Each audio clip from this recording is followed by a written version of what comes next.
அனைத்து விவசாய பெருமக்களுக்கும் வணக்கம். நான் உங்கள் அக்ரி பிரவீனா. இன்னைக்கு நம்ம எதை பற்றி பார்க்க போகிறோம்னா, நெற்பயிரில் வரக்கூடிய பூச்சி தாக்குதலையும் மற்றும் அதை எப்படி கட்டுப்படுத்தலாம்னு பார்க்க போகிறோம்.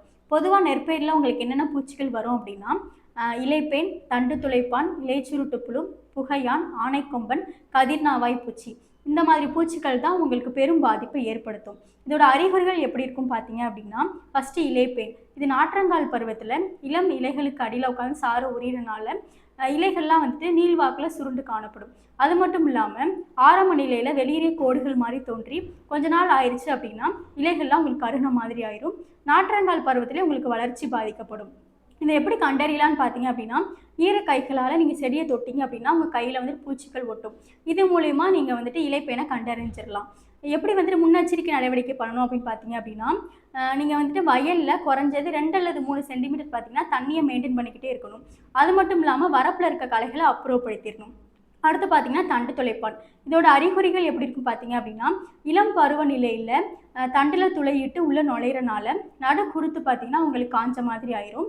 இது குருத்து காய்தல் அறிகுறிகள் அப்படின்னு சொல்லுவோம். கதிர் வெளிவர்ற பருவத்தில் நம்மளுக்கு தண்டை துளையிறனால கதிர்கள்லாம் வெண்மை நிறமாக மாறிடும். இது வெண்கதிர் அறிகுறிகள் அப்படின்னு சொல்லுவோம். இந்த பூச்சியை எப்படி கண்ட்ரோல் பண்ணிடணும் அப்படின்னா, இரவு நேரங்களில் நம்ம விளக்கப்பொறி வைக்கிறது மூலயமா இந்த தண்டு துளைப்பானை கண்ட்ரோல் பண்ணிடலாம். அடுத்து பார்த்தீங்க அப்படின்னா இலை சுருட்டு புழு. இதை என்ன பண்ணோம் அப்படின்னா, இலைகளை நீள்வாக்கில் சுருண்டு உள்ளே உட்காந்துட்டு பச்சையத்தை உண்பதனால இந்த இலைகளை நம்மளுக்கு காஞ்ச மாதிரி ஆயிரும். இதை எப்படி கண்ட்ரோல் பண்ணோம் அப்படின்னா, அதிகமாக தலைச்சத்து யூஸ் பண்ணுறதை நம்ம குறைச்சிக்கிட்டோம் அப்படின்னா இந்த இலை சுருட்டு புழுவை நம்ம கண்ட்ரோல் பண்ணிடலாம். அடுத்து பார்த்தீங்கன்னா புகையான். இந்த புகையோட அறிகுறிகள் எப்படி இருக்குன்னு பார்த்தீங்க அப்படின்னா, உங்கள் வயலில் அங்கங்கே தீயால் எரிச்ச மாதிரி காஞ்ச மாதிரி இருக்கும். இது எதனால் ஏற்படுதுன்னு பார்த்தீங்கன்னா, இந்த நெற்பயிர் தண்டுப்பயிரில் உட்காந்து சாரை உரியறதுனால நம்மளுக்கு அந்த மாதிரி வயலை தீப்பியாக காஞ்ச மாதிரி ஆயிடுது. இதை எப்படி கண்ட்ரோல் பண்ணணும் அப்படின்னு பார்த்தீங்கன்னா, இந்த மாதிரி விளக்கப்பொறி வைக்கிறது மூலிமா இந்த புகையானமே கண்ட்ரோல் பண்ணிடலாம். இது வந்துட்டு அந்த தண்டுப்பகுதியில் பார்த்தீங்கன்னா ஆயிரக்கணக்கான பூச்சிகள் வந்துட்டு இருக்கும். அடுத்து பார்த்தீங்கன்னா ஆனைக்கொம்பன். இதோட அறிகுறிகள் எப்படி இருக்கும் பார்த்தீங்க அப்படின்னா, அந்த குருத்தி இலைகள்லாம் வெங்காயத்தாள் மாதிரி மாறி நீண்டு காணப்படும். இது வந்துருச்சு அப்படின்னா உங்களுக்கு வளர்ச்சியும் பாதிக்கப்படும், மகசூலுமே பாதிக்கப்படும். அடுத்து பார்த்தீங்கன்னா கதிர்நாவாய் பூச்சி.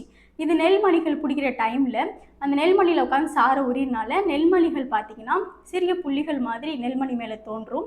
அது மட்டும் இல்லாமல் நெல்மணிக்குள்ளே வந்துட்டு விதை இல்லாமல் பதர் நெல்லாக இருக்கும். ஸோ இத்தனை பூச்சியுமே எப்படி கண்ட்ரோல் பண்ணலாம் பார்த்தீங்கன்னா, நம்ம ப்ராடக்டான இன்ஃபினிட்டியை யூஸ் பண்ணுறது மூலிமா கட்டுப்படுத்தலாம். இதில் வந்து 5 வகை நுண்ணீர்கள் இருக்குது. மெட்டாரேசியம் அனிசோப்லி, பிவேரியா பேசியானா, வெட்டிசிலம் லக்கானி, வெட்டிசிலம் கிளாமிடோஸ்போரியம், நிமோரியாலில் 5 வகை நுண்ணீர்கள் இருக்குது. இது நெற்பயிரில் வரக்கூடிய சாரொஞ்சு பூச்சிகள், இலைத்தின்னு புழுக்கள், வண்டுக்கள், நூறு புழுக்கள் எல்லாத்தையுமே கண்ட்ரோல் பண்ணிடணும். பொதுவாக பூச்சி தாக்குதல் வந்துருச்சு அப்படின்னா நம்மளுக்கு வளர்ச்சியுமே இருக்காது. அதுக்காக இந்த ஃபெர்டிலிட்டி பயன்படுத்தணும். இதில் இயற்கை உர கூட்டமைப்புன்னு சொல்லுவோம்.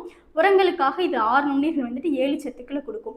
எப்படி பயன்படுத்துன்னு பார்த்தீங்க அப்படின்னா, ஏக்கருக்கு ஒரு பாக்கெட்டு தேவையான ஒரு தண்ணியில் குறைஞ்சது ஒரு 3 நாள் ஊற வச்சுட்டு ஃபஸ்ட் டோஸ் ஸ்ப்ரே மூலயமாவும் அடுத்த 2 டோஸ் வேறு சிகிச்சை கொடுக்கறது மூலயமாவும் நெற்பயிரில் வரக்கூடிய பூச்சியும் கண்ட்ரோல் பண்ணிடலாம், வளர்ச்சியுமே அதிகரிக்கலாம், மகசூலையும் அதிகரிக்கலாம்.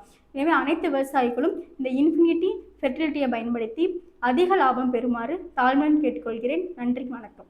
தொடர்புக்கு 8807494699.